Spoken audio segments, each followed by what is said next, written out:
Gising sa umaga, manok agad ang tingin. Si misis nagluluto ni good morning. Wala rin, may vitamina si tandang. Imported pa ang feeds, pero si misis naglalambing. Sagot lang ay wait please. May nabaliguan ba ang manok na parang artista? Si misis nagtatanong, sagot mo ay mamaya na sista.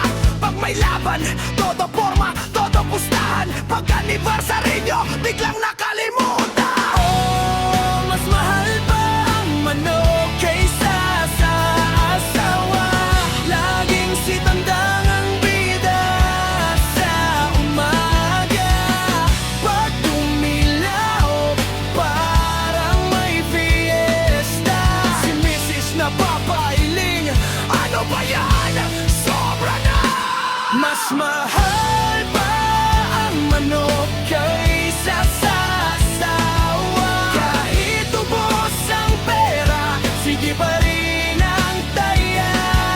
Bro, balance lang sa buhay, wag puro sabong lang. Baka isang araw, si misis lumipad na rin.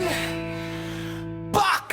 May shampoo, si tandang may massage pa sa paa. Si misis humihingi ng date, sabi mo wala pa. May bagong kulungan, aircon pa ang dating. Samantalang si misis electric fan ang hangin. Pag nanalo ang manok, todo ang selebrasyon. Pag si misis ang nagsalita, biglang walang aksyon. Kaya pakinggan mo to, tropa kong sabungero. Asawa ang katuwang mo, hindi lang palabong na hero.